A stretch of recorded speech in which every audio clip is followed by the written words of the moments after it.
It's time to talk to reporter, columnist, and editor at the Montreal Gazette, James Mennie. Good afternoon, James. Hello, Tom, and a happy whatever the heck it is we call this between Christmas and New Year's. What a pleasure to speak to you again. It's really quite the no man's land, isn't it? It's I'm telling you, it's the pas grand chose. Eh? It's like, and yet,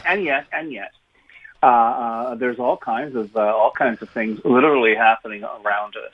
All kinds of things. Remember, it used to be you would just pass out from food and alcohol consumption between Christmas and New Year's, and now you've got to stay awake for everything. And my goodness, one of the and this as far as I'm concerned, this is a legit big deal news story, which is and usually this kind of an assignment, this kind of a gig is what newsrooms do around this time of year because normally there's not that much going on.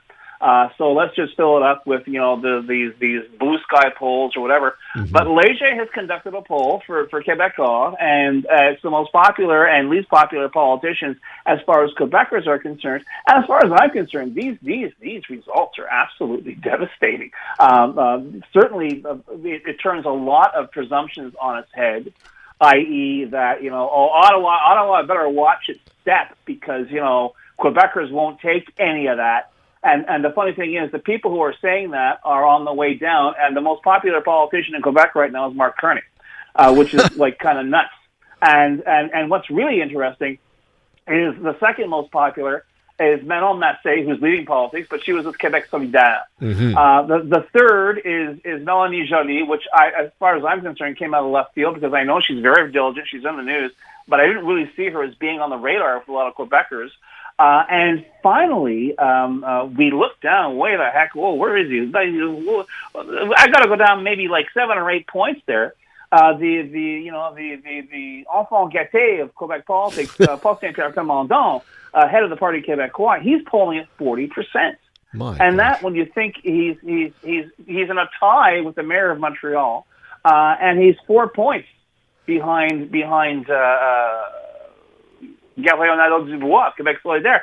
And you really have to ask yourself whether we are, and I suggested this to Aaron last week actually, is that we are probably on the cusp of seeing a big turnaround in terms of public opinion in Quebec politically, certainly when it comes to sovereignty, certainly when it comes to the sovereignist politicians who we've all had to live with. Many of us had to live with it for all of our adult lives for half a century, and who have always, their fallback has always been c'est la faute des fédérales. It's and even with this ersatz coalition of Avenir Québec, which, as far as I'm concerned, is little better than a separatist party that doesn't have the courage to call a referendum. They're turning around, blaming everything on the immigrants, on les Anglais, on this, on that. It's not working. I mean, this poll certainly suggests as well that maybe the reality has sunk through to Quebecers who, like every other Canadian in this country, their top of mind issue is not sovereignty. Top of mind issue is not whether Quebec was humiliated by this latest, arcane policy announcement out of Ottawa. The top of mind issue is the economy. The top of mind issue is affordability. And you cannot get away with not addressing that. And I think it's going to be a very, very interesting 10 months now as we approach the general election in Quebec to see if and how the tone adopted by the separatist parties is going to change, or whether indeed we are going to be being given this last gasp, whether indeed that Paul Saint-Pierre Plamondon, who already did himself a lot of damage with going over the top when he talked about the loyalty, a lack of loyalty to Quebec, to artists in Quebec and cultural leaders in Quebec, who had the temerity to suggest that they were ready to work with the federal government. It'll be interesting to see if he stays in that vein or whether recent events, and certainly this poll, has changed his mind. It's going to be fascinating, actually, I think, to see how Paul Saint-Pierre Plamondon handles all this. And dare I ask, on this Léger poll, where did our premier end up? Oh, goodness me. That's the deuxième volet, because they had, the most popular, but the most detested. Okay. And I'm translating from les top four mal aimés, unloved, but I'll say detested as well. Number one, and just remember, these are Quebec respondents. Number one, Pierre Poilievre, head of the Conservative Party of Canada, 61%. And when Really? you consider that he hasn't really said that much about Quebec, No. he usually keeps his mouth shut about what's going on in Quebec. That's quite an achievement. Yeah. Number two, Francois Legault, 59%. Huh. Interestingly, here's another guy who I don't know what the problem is here, because maybe there's a different Eric James, who's the head of the provincial Conservative Party, who appears in French media than appears, because on Anglo media, the guy's been on the show a zillion times. He seems very forthright, but a lot of the stuff he says is pretty much common sense, and yet he scored 51% as being a disliked politician in Quebec. And number four, and I guess this is this would be a recent innovation because of all the bad press, would be Pablo Rodriguez, Right. former head of Quebec Liberal Party, who polled 49%. And it's interesting because they're not just happy saying who everyone dislikes. They also want to show how big the fall was that they took from their heights of popularity. Right. So it's a 21% drop for Pablo Rodriguez. Although, and here's the really fascinating thing, Tom, in Quebec, Mark Carney, who is still the chouchou for Quebec voters apparently, he took a 14-point drop to hit 51%. He was polling at 65% in Quebec, which is Holy absolutely cow. nuts. Okay, For a federal yes, politician, that's amazing. But and here's the thing, and it's like, and I'll be the first to admit it. I thought for sure when he announced he was dropping the Canadian tariffs, the Canadian tariffs that had been announced by Trudeau against American products, I thought this is it. The bottom's going to drop out. I was completely wrong, and the reason I was completely wrong is that, and I won't make that mistake again, I completely underestimated just how much the confidence or both of a politician, that you exude those qualities, people are going to follow you. Mm-hmm. And Carney exudes those qualities in spades. He's not desperate. He's always calm, despite some attempts by some media to make it look like I never like taking questions. No, he didn't like taking your questions, probably because your question was stupid. But the bottom line here is I think your average voter, Tom, is looking at this guy saying, he knows what he's doing. Yeah. Yeah. And I've also, remember, and I mean this in the nicest possible way, when Paul St. Pierre Plamondon was enjoying something of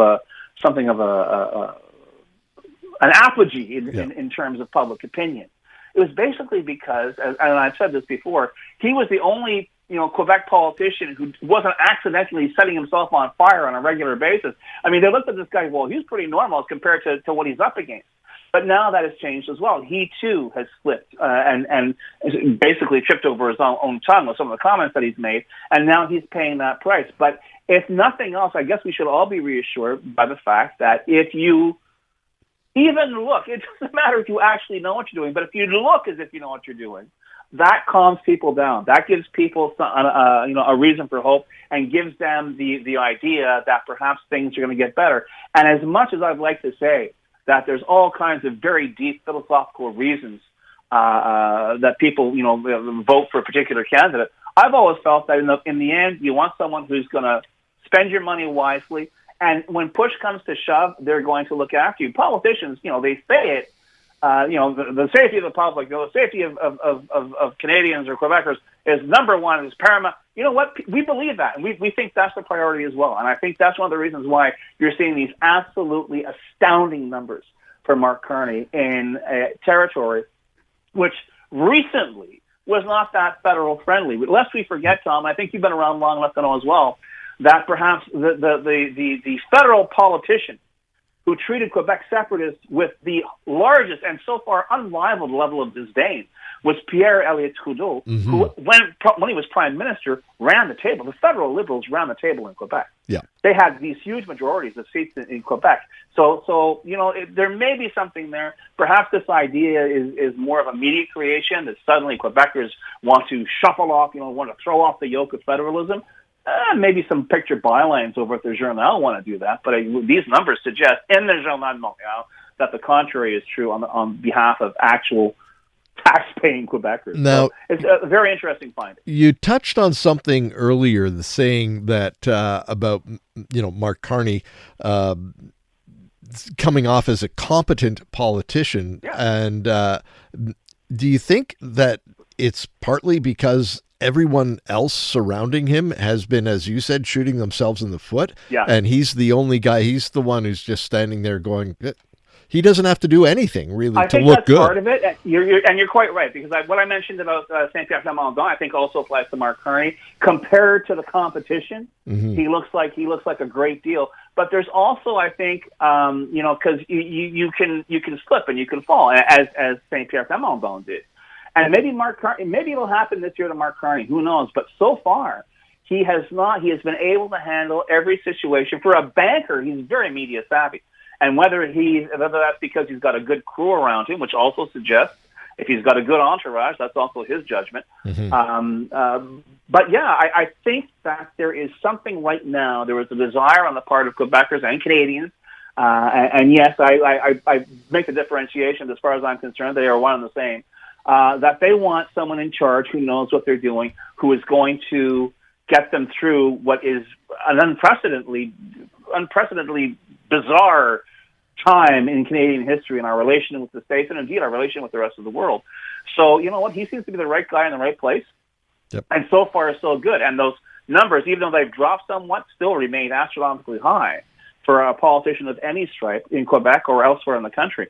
So we'll see what happens. But I tell you, and as I say, I mentioned this last week, I have a really sneaking suspicion. A lot of separatist politicians, whether it's at the provincial or at the federal level, are going to be hitting a big brick wall in public opinion in 2026, if only because people know the stakes on the next provincial election are going to be extremely high, and maybe people don't have the time or the inclination to play referendum games my God help us, third time in a row. James, we're going to leave it there this afternoon. Yeah. Always informative and entertaining. Thanks a lot, and we'll talk to you tomorrow.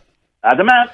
Seasoned gamer or just video game curious? This Week in Gaming is the podcast for you. We break down the latest in the world of video games, from basics to beyond. The hottest gaming news, insight, and industry leaders and more, weekly.